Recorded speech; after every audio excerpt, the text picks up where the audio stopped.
내가 언제 이렇게 나이가 들었나. 세월 정말 빠르다는 생각이 드는 요즘입니다. 세월은 무심하게 흘러 나이가 들어가고 머리가 어느새 하얗게 새면 우리 자식들은 새로운 가정을 꾸려 출가를 하지요. 그때부터 우리 부모님들은 혼자만의 시간이 많이 생기게 됩니다. 자식들과 함께 살 때는 그래도 자식들이 챙겨주기도 하고 아픈데 없냐고 관심도 가져주었지만 자식들도 살기가 힘들고 참 바쁩니다. 그렇게 이제는 나를 챙겨주는 사람이 없게 됩니다. 자식들도 일이며 본인 가정이며 바쁘다는 것을 이해하지만 그렇게 살다 보면 더욱더 부모님의 건강은 뒷전이 되고 맙니다. 거기다 배우자가 누가 하나 먼저 죽기라도 한다면 혼자 남겨졌을 때 얼마나 외롭고 쓸쓸할까요? 혼자 남겨지게 된다면 식사도 제때 챙겨 먹지 못하고 갑작스레 우울증이 몰려올 수도 있습니다. 혼자 사는 노인 중 단지 17%만이 자신이 건강하다고 생각한다는 통계가 있습니다. 혼자 살수록 건강관리에 소원해지게 되는 것입니다. 실제로 나이가 들고 혼자가 될수록 다음과 같이 외로움을 타는 분들이 계십니다. 요즘 들어 부쩍 갑자기 화가 나고 눈물이 나고 열심히 살아도 사는 게 힘드신가요? 힘들고 좋은 일이 있길 바라기보다는 아무 일이 없길 바라봅니다. 그런데도 내 마음이 자꾸 옹졸해지는 것 같습니다. 요양병원에 들어간 지 한 달 된 엄마를 유리창 너머로 보고 오니 갑자기 밀려오는 우울감에 마음을 다스리기가 어렵다는 분들의 이야기가 가슴을 메이게 합니다. 물론 요양원도 필요하면 제 발로 들어가고 나이가 들어도 외로움을 잘 안 타는 성격이라 꿋꿋이 혼자 잘 살고 잘 놀다 갈 것 같아요 라고 말씀하시는 분들도 계시지만 실제로 현실이 닥치면 어떻게 마음이 변할지 모릅니다. 그렇다면 자식들이 출가하고 혼자 남겨져도 어떻게 하면 노후를 행복하게 보낼 수 있을까요? 오늘은 행복한 노년을 위해 반드시 줄여야 할 것들에 대해 알려드리겠습니다. 행복한 노년을 위해 반드시 줄여야 할 것. 첫 번째는 의존하는 습관을 줄이는 것입니다. 부모님들 중 특히나 자식에게 의존하는 부모님들이 계십니다. 하지만 만약에 어렸을 적부터 자식에게 너가 나를 먹여 살려야 한다. 너는 나와 함께 살아야 한다라는 말을 하게 되면 자식들은 당연히 그러겠다고 하지만 막상 속으로는 부담이 될 수밖에 없습니다. 혼자 남겨진 분들 중에 자식에게 의지하려는 생각을 하시는 분의 글을 읽어드리겠습니다. 남편하고는 남이나 마찬가지고 서로 정없이 살고 있어요. 매일 가슴이 뻥 뚫린 것 같이 살다가 아예 기대라는 걸 버린 지 얼마 안 됐고요. 그냥 감정이 없는데 가끔 슬퍼요. 공허하고 외롭고 딸이 둘이 있는데 이 애들만 보면서 살고 있어요. 정말 아주 많이 의지해요. 정신적으로 너희밖에 없다 이런 말은 안 하지만 저는 속으로 이 애들에게 너무 의지를 하고 나중에 크면 그래도 이 애들 때문에 나도 언젠가 웃을 날이 있겠지 이러면서 하루하루를 버텨요. 이렇게 살다 나중에 아이들이 저를 그냥저냥 대한다고 해도 별 도리는 없겠지만 그래도 희망을 걸고 나중에 이러면서 버팁니다. 이렇게 티는 안 내도 속으로 자식에게 기대려고 하는 분들이 꽤 많습니다. 단언컨대 이것은 긍정적인 결과를 낳을 수 없습니다. 말을 하지 않아도 자식들에게 의지하려는 마음은 전달되기 마련입니다. 그것에 자식들은 몹시 부담스럽고 부채의식을 느끼며 자랄 수 있습니다. 부모를 행복하게 해야 하는 책임을 진 것이죠. 언젠가는 얘들 덕분에 행복할 것이다가 아니라 이 답답한 상황 속에 얘들 덕분에 행복하다 고맙다고 생각하세요. 사람으로 태어나서 이 예쁜 아이들한테 엄마 소리 듣는 거. 그게 바로 행복이고 더 바랄 게 없다 그렇게 생각하는 훈련을 하셔야 합니다. 이 아이들은 나를 행복하게 해야 할 의무가 없고 아이들 각자 인생을 살아야 하고 나 또한 내 인생을 살아야 한다는 걸 잊지 마세요. 자식이나 누군가 타인이 나에게 행복을 주어야 할 의무가 어디에 있나요? 내 행복은 내가 만들어야 합니다. 내 행복을 위해 자식 인생을 볼모로 잡지 말아야 합니다. 저렇게 알게 모르게 의지하며 키우는 자식. 겉으로는 엄마 걱정하고 챙겨도 그게 다 마음에 빚이고 인질처럼 평생 잡혀 사는 것입니다. 끊지도 못하고 부모에게 질질 끌려다니며 살면서 딸이 행복하지 못하게 됩니다. 이렇듯 자식뿐만 아니라 누군가에게 의존하려는 습관은 반드시 줄여야 합니다. 그렇다면 이렇게 의존하는 습관을 줄이려면 어떻게 해야 할까요? 바로 취미 활동에 답이 있습니다. 곧 취미 활동을 즐기며 자기 자신에게 집중하는 것이지요. 나이 들어도 할 수 있는 취미를 알려드리겠습니다. 노년에 하기 좋은 취미생활 첫 번째는 채소 키우기입니다. 나이가 들어갈수록 잘 움직이지 않게 됩니다. 혼자 살게 되면 더더욱 그렇게 되지요. 그만큼 신체 활동이 중요한데 채소를 키우려면 물도 주어야 하고 신경 써주어야 할 것이 많기 때문에 많이 움직이게 됩니다. 또한 수확한 채소를 먹어주면 건강한 식습관까지 챙길 수 있습니다. 너무 관리가 어려운 채소보다는 방울토마토나 상추 같은 키우기 어렵지 않은 채소들을 기른다면 재미와 뿌듯함을 느끼실 수 있습니다. 실제로 은퇴 후 촌으로 내려가 밭을 가꾸면서 노후를 즐기시는 분들도 많으신 것처럼 말이죠. 노년에 하기 좋은 취미생활 두 번째는 악기 연주입니다. 이미 노년에 악기를 태우는 것이 치매 예방뿐만 아니라 우울증 개선에 도움이 된다는 연구 결과가 많이 나와 있습니다. 특히나 노년에는 무언가를 배우기에는 너무 늦었다는 생각에 처음부터 지레 겁먹고 포기하는 분들이 많은 것 같습니다. 하지만 노년에도 악기를 배워 취미로 즐기시는 분들이 상당히 많고 심지어 공연까지 하시는 분들을 보면 항상 멋있다는 생각이 들었습니다. 배우기 쉬운 악기부터 천천히 도전해 보시길 바랍니다. 악기 연주는 도저히 못할 것 같으신 분들은 음악 감상만으로도 좋습니다. 단지 음악을 듣는 것만으로도 앞서 말했던 우울증 개선뿐만 아니라 육체적, 정신적으로 많은 도움을 줍니다. 특히나 노년기에는 마음이 힘든 경우가 많은데 이때 좋아하는 음악을 듣게 되면 마음이 평온해지는 경험을 다들 한 번씩 해보셨을 것입니다. 자신이 좋아하는 음악뿐만 아니라 평소에 잘 들어보지 못했던 클래식이나 재즈 같은 장르의 음악도 들어보시길 바랍니다. 노년에 하기 좋은 취미생활 세 번째는 독서입니다.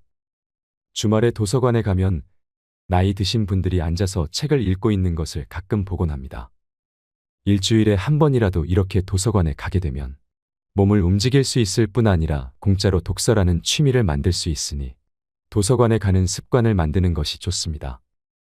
책을 읽는 것의 장점은 다들 아시리라 생각합니다. 책은 또한 내가 경험해보지 못한 것을 간접 경험할 수 있게 해주기 때문에 독서라는 취미에 빠지면 그 자체로 즐거운 삶을 살 수 있습니다. 처음에는 읽기 쉽고 읽고 싶은 책을 고르는 것이 좋습니다.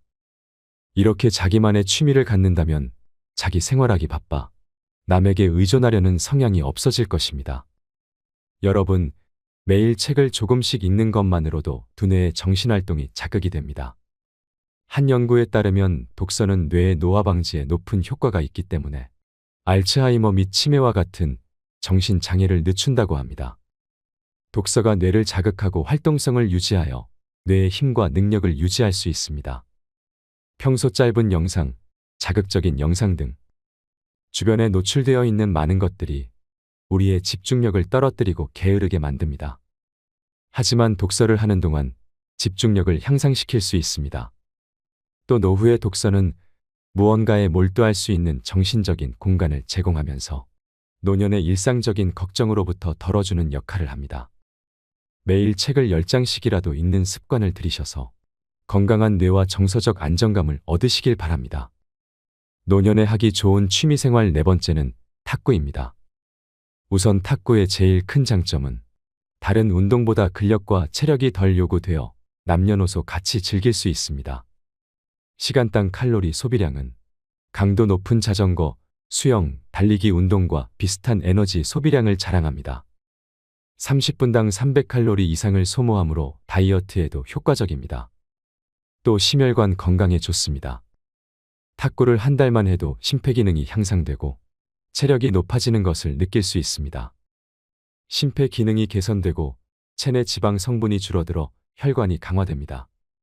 당뇨와 고지혈증, 고혈압 등 거의 모든 성인병은 혈관의 노폐물과 지방 성분 증가로 발생하는데 탁구를 하면 빠르게 없앨 수 있을 정도로 건강에 효과적인 운동입니다. 또 탁구는 저렴한 비용과 더불어 공간 제약과 날씨에 영향이 적습니다. 공간을 적게 차지하고 날씨에 영향을 받지 않기 때문에 운동하고 싶을 때 언제든 할 수 있다는 자유로움이 있습니다. 집중력도 높일 수 있고 가볍게 운동하면서 부상 위험이 적은 스포츠이기 때문에 80대까지 무리 없이 즐길 수 있는 취미입니다. 노년에 하기 좋은 취미생활 5번째는 걷기입니다. 걷기는 노후 운동으로 가장 기본적이면서도 인기 있는 운동 중 하나입니다. 나쁜 콜레스테롤과 중성지방 수치를 떨어뜨려 심혈관계 질환 예방에 도움이 됩니다.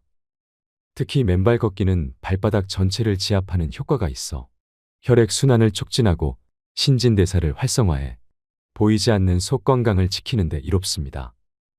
또 걷기는 수면 호르몬 분비를 촉진해 수면의 양과 질을 동시에 개선시킬 수 있으므로 평소 불면증이 있는 사람에게 효과적입니다. 우울증 완화에도 큰 도움이 되는데요. 맑은 공기를 마시고 햇볕을 쬐면 행복 호르몬이라고 불리는 세로토닌 분비가 촉진되어 불안감과 우울감 등이 완화됩니다. 중년 여성들이 흔히 겪는 갱년기 증상 완화에도 큰 도움이 됩니다. 몸이 나빠지는 걸 막고 지금의 건강을 유지하는 데는 걷기만한 운동이 없습니다. 걷는 습관이 쌓이면 인생 후반에 보다 건강한 모습으로 되돌려받을 것입니다. 노후에 하기 좋은 취미생활 6번째는 그림 그리기입니다. 어느 한 연구에서는 그림 그리기는 기분을 좋게 만드는 신경전달 물질인 도파민을 증가시키고 스트레스 호르몬을 줄여준다고 합니다. 실제로 저도 그림 그리는 취미를 가지고 있는데요. 그림을 그릴 때 복잡한 마음과 우울한 감정이 어느새 침착하게 바뀝니다. 그림 그리기는 손의 신경을 자극하는 운동적 요소가 뇌를 자극하여 두뇌 운동에 좋습니다. 미국 알츠하이머 협회에서는 미술을 할 때 불안감이나 우울증이 완화된다고 하는데요. 치매 환자 대부분은 전에 미술 공부를 한 적이 없지만 그림을 그리기 시작하면서 놀랄 정도의 창의적인 그림을 그려내며 증상이 좋아졌다고 합니다. 그림을 꾸준하게 배워놓으면 평생 취미로 삼을 수 있습니다. 장소에 구애받지 않고 적은 재료로도 얼마든지 가능하기 때문에 노후에 접근이 쉬운 취미 중 하나입니다. 행복한 노년을 위해 반드시 줄여야 할 것. 2번째는 불필요한 인연을 줄이는 것입니다. 이와 관련하여 법정 스님은 다음과 같이 말씀하셨습니다. 함부로 인연을 맺지 마라. 진정한 인연과 스쳐가는 인연은 구분해서 인연을 맺어야 한다. 진정한 인연이라면 최선을 다해서 좋은 인연을 맺도록 노력하고 스쳐가는 인연이라면 무심코 지나쳐 버려야 한다. 그것을 구분하지 못하고 만나는 모든 사람들과 헤프게 인연을 맺어 놓으면 쓸만한 인연을 만나지 못하는 대신에 어설픈 인연만 만나게 되어 그들에 의해 삶이 침해되는 고통을 받아야 된다. 인연을 맺음에 너무 헤퍼서는 안 된다. 옷깃을 한번 스치는 사람들까지 인연을 맺으려고 하는 것은 불필요한 소모적인 일이다. 수많은 사람들과 접촉하고 살아가고 있는 우리지만 인간적인 필요에서 접촉하며 살아가는 사람들은 주위의 몇몇 사람들에 불과하고 그들만이라도 진실한 인연을 맺어 놓으면 좋은 삶을 마련하는 데는 부족함이 없다. 진실은 진실된 사람에게만 투자해야 한다. 그래야 그것이 좋은 결실을 맺는다. 아무에게나 진실을 투자하는 것은 위험한 일이다. 특히나 나이가 들어 나와 별로 안 맞는 사람과 인연을 맺게 되면 스트레스가 심해질 확률이 높습니다. 나보다 나이가 어리든 많든 일단 내가 가진 정보가 아무것도 없는 사람하고는 처음에 존댓말을 쓰며 확실한 거리를 두는 것이 좋습니다. 아니다 싶은 느낌이 들면 무조건 일말의 여지도 없이 칼같이 손절하는 것이 현명합니다. 상대방이 나한테 선의를 베푼다 해도 받은 만큼만 되돌려줘야 하며 내가 받은 그 이상 돌려줘도 괜찮은 사람은 진정으로 감사를 표현한 사람들한테만 하는 것이 좋습니다. 남을 이용만 하려는 사람, 그저 받기만 하려는 사람, 감사할 줄 모르는 사람들과는 거리를 두어야 합니다. 나이가 들어갈수록 그냥 아는 사람 100명보다 나를 잘 알아주는 사람 1명이 더 귀합니다. 남을 도와줄 때도 마찬가지입니다. 호의를 베풀었을 때 나를 호구 취급하는 사람과는 특히나 칼같이 연을 끊어야 합니다. 젊었을 때 이런 일을 당하면 그래도 시간이 있어 회복할 수 있지만 나이가 들면 회복력이 떨어져 죽을 때까지 상처를 안고 살아야 할 수 있습니다. 어릴 적 은인이라고 생각했던 인연조차도 결국 내 인생을 좀먹는 사람이었다는 걸 죽기 전에야 깨닫는 사람들도 있습니다. 그러니 판단을 잘해야 합니다. 자기 자신이 우선입니다. 나를 힘들게 하는 인연을 내가 외롭다는 이유로 곁에 두는 것은 좋지 않습니다. 행복한 노년을 위해 반드시 줄여야 할 것. 세 번째는 앉아있는 시간을 줄이는 것입니다. 통계에 따르면 하루에 남성은 평균 8시간, 여성은 평균 7.8시간 동안 앉아서 생활하는 것으로 나타났습니다. 특히나 사무실 안에서 근무하셨던 직장인 분들이라면 앉는 것이 하루 대부분의 시간이었을 것입니다. 심지어 이렇게 오래 앉아 있는 것은 흡연보다 건강에 안 좋다는 말도 있기 때문에 우리는 더더욱 자식 생활에서 벗어나야 합니다. 사실 자식들과 같이 살 때는 억지로라도 몸을 움직이게 되는 경우가 많습니다. 하지만 자식들이 나가고 혼자 살게 된다면, 여기에다 내가 움직이는 취미를 갖고 있지 않다면 그냥 앉아서 TV를 보는 시간이 하루 일과 중 대부분을 차지할 것입니다. 오래 앉아 있는 것은 소화기관에도 안 좋을 뿐만 아니라 관절에도 좋지 않을 수 있습니다. 운동을 매일 하는 것이 좋지만 운동을 안 해본 분들이라면 운동하는 것 자체가 매우 어려울 것입니다. 이럴 때는 앉아있는 시간을 줄이는 것 먼저 시도해보면 좋습니다. TV를 보다가 중간에는 꼭 일어나서 5분씩이라도 제자리 걷기나 스트레칭을 해주는 것은 큰 도움이 됩니다. 기회가 된다면 밖에 나가서 걷는 것도 좋습니다. 노년에게 최고의 운동입니다. 관절 다를 일도 없고 그렇게 힘든 운동이 아니기 때문입니다. 만약에 날이 너무 춥거나 비가 와서 나가기 싫다면 집에서 제자리 걸음을 하는 것만으로 건강에 큰 도움이 됩니다. 이렇듯 걷기는 혈관 기능을 개선해주고 비만을 예방할 수 있게 해줍니다. 특히나 관절염이 생겼을 때 계속 좌식 생활을 하면 더 악화가 되기 때문에 좌식 생활에서 멀어져야 합니다. 무릎 아픈 상태에서 바닥에서 일어나려면 통증이 심하고 바닥을 손으로 짚고 일어나야 하기 때문입니다. 또한 장시간 앉아 있는다는 것은 그만큼 운동하는 시간이 적었다는 것과 같습니다. 젊어서 일할 때는 특히나 운동 시간을 따로 빼기가 쉽지 않았을 것입니다. 앉아 있는 시간이 길면 그만큼 칼로리 소모가 적게 되어 쉽게 비만이 될 확률이 높아집니다. 이렇게 좌식 생활은 단점이 훨씬 많습니다. 그리고 이미 안 좋아진 후에 바꾸려면 쉽지 않습니다. 아프기 전에는 신경 안 쓰다가 아프고 나서 후회하는 분들이 많습니다. 하지만 이미 아프기 시작하면 그것을 고치기란 여간 쉬운 것이 아닙니다. 아프지 않더라도 미리미리 예방하는 습관은 반드시 지켜주는 것이 좋습니다. 행복한 노년을 위해 반드시 줄여야 할 것. 네 번째는 식사량을 줄이는 것입니다. 나이가 들수록 우울증이 밀려와 한 번에 폭식을 하는 분들을 TV에서 종종 보게 됩니다. 사실 배고파서 먹는다기보다는 마음이 허해서 먹는 경우도 참 많은 것 같습니다. 하지만 이럴 때일수록 더욱더 식사량과 식단의 주의를 기울여 주어야 합니다. 사실 과식이라는 게 한 번 습관이 되면 그것을 고치기가 참 힘들어지게 됩니다. 또한 과식을 하고 나면 하루 종일 소화가 안 되고 부대끼는 느낌으로 지내게 되는 경우도 많습니다. 나이가 들수록 소화기관도 안 좋아질 수 있는데 여기에다 과식까지 하는 것은 정말 좋지 않은 습관입니다. 또한 나이가 들어 과식을 하게 되면 기억력이 감퇴되어 치매가 올 수도 있습니다. 미국 신경정신의 대학 교수 요나스 박사의 연구에 따르면 하루 음식 섭취량에 따른 기억력 테스트를 실시한 결과 음식 섭취량이 많은 그룹이 적게 먹는 그룹에 비해 기억력 손상이 2배 이상 높은 것으로 발표했습니다. 과식은 기억력에 악영향을 끼칠 뿐만 아니라 배탈이나 구토 등 소화기관, 당뇨, 협심증 등 각종 성인병의 원인이 되기도 합니다. 그렇다면 과식을 멈추기 위해 어떤 노력을 할 수 있을까요? 첫째는 천천히 먹는 것입니다. 식사를 하고 나서 포만감은 보통 20분 정도는 지나야 느껴진다고 합니다.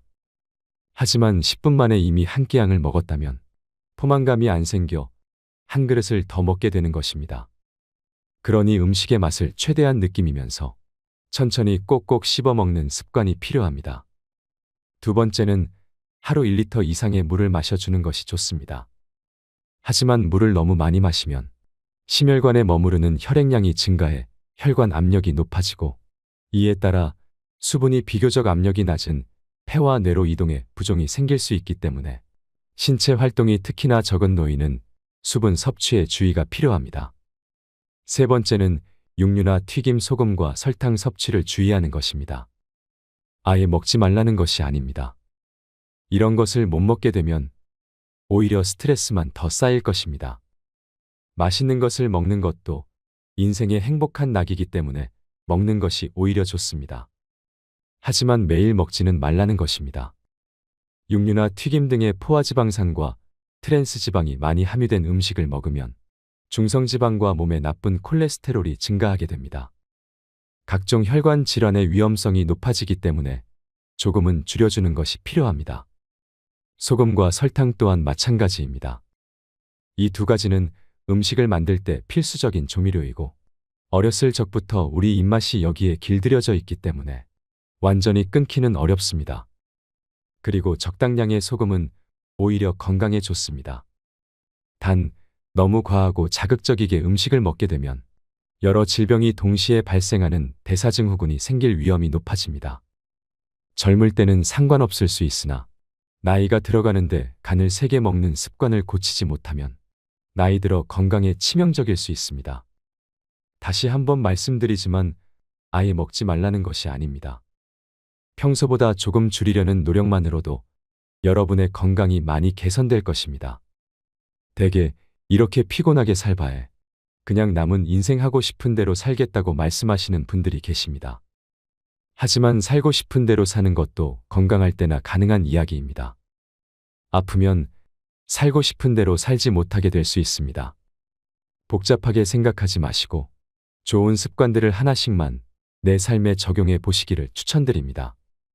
행복한 노년을 위해 반드시 줄여야 할 것.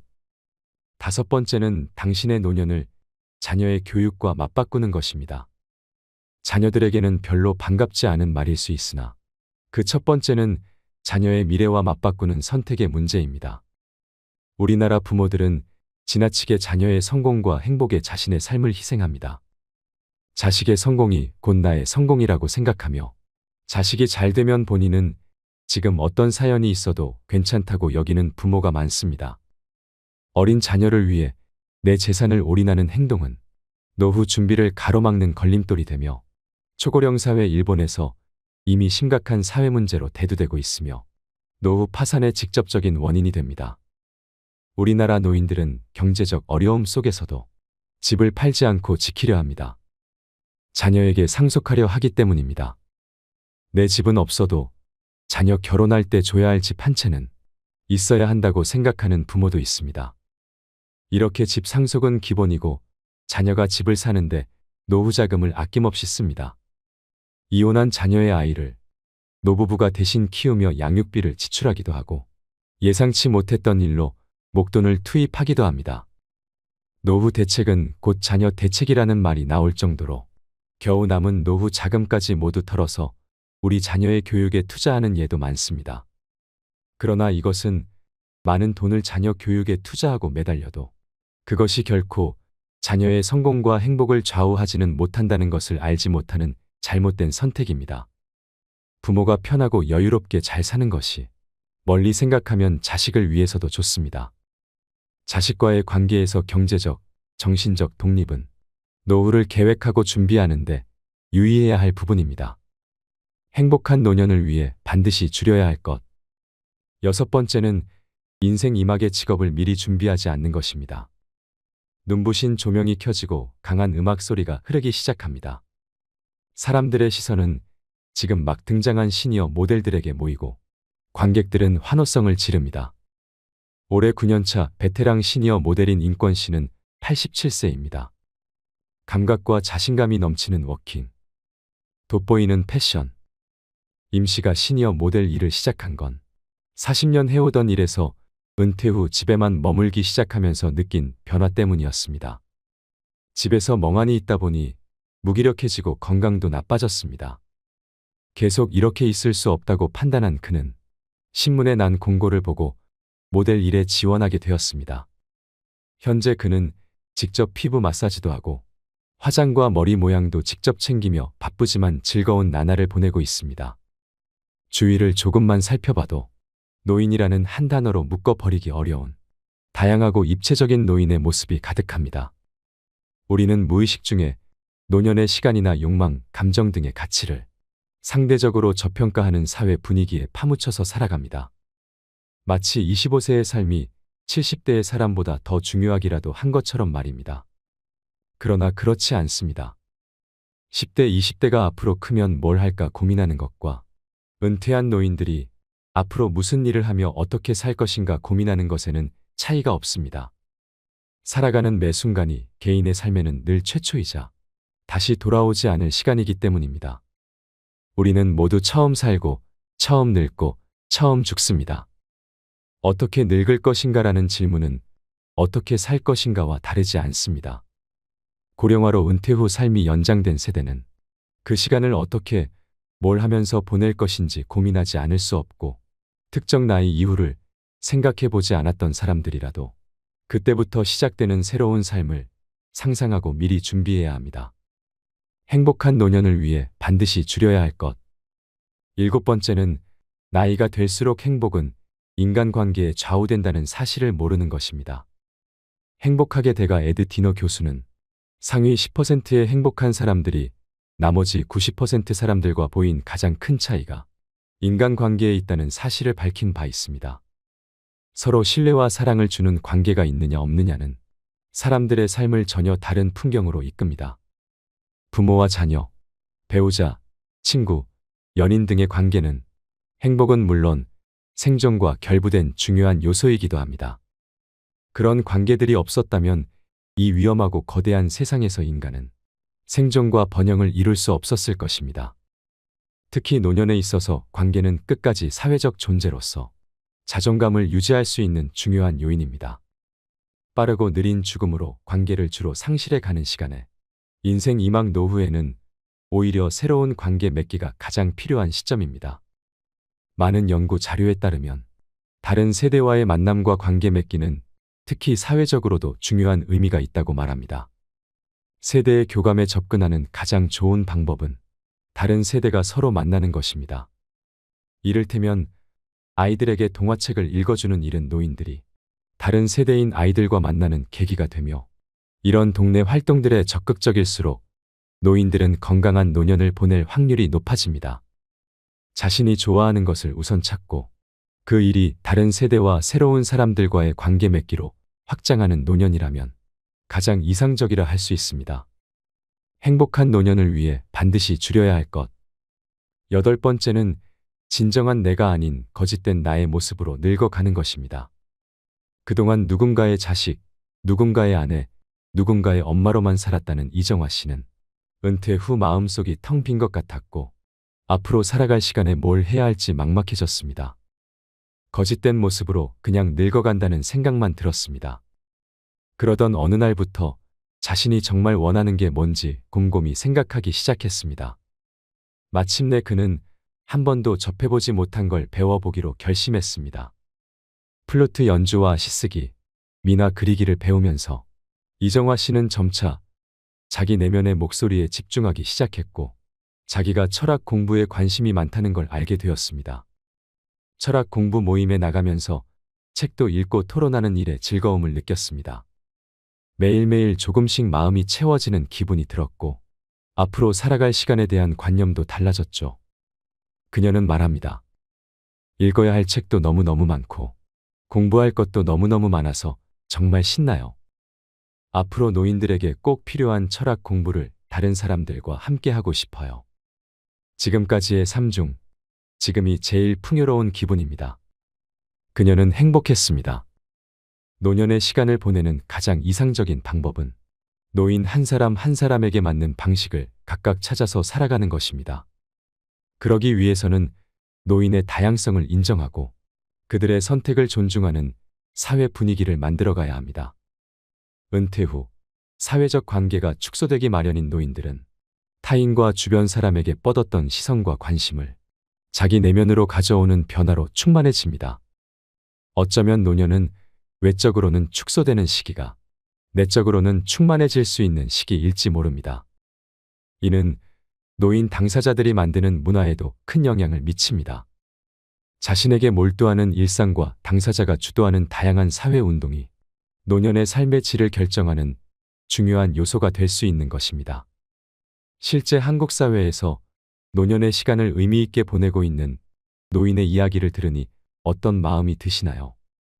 100세 시대는 은퇴 후의 시간이 단순히 연장된 것이 아니라 새롭게 그려나가고 상상해야 할 선물 같은 시간입니다. 분명 사회 곳곳에서 활기차고 멋진 인생을 설계하며 새로운 일에 도전하는 노인들이 존재합니다. 우리도 이들처럼 한국 사회에서 100세를 어떻게 준비해야 하는지, 어떻게 노년을 대비해야 하는지를 배워가야 합니다. 노년의 삶을 우리가 어떻게 바라보느냐에 따라 남은 인생도 180도 달라지게 될 것입니다. 여러분은 그동안 얼마나 아끼며 살아오셨나요?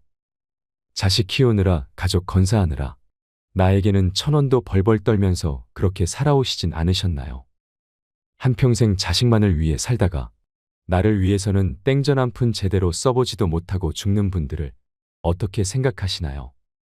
죽을 때 돼서 나 한번 호강해 보려고 그랬는데 이렇게 허무하게 가게 될 줄 몰랐다고, 억울해서 못 죽는다고 눈물 뚝뚝 흘리지 않으려면 지금부터라도 나를 위해 살아가는 연습을 하셔야 합니다. 많은 사람이 100세 시대를 말하고 있습니다.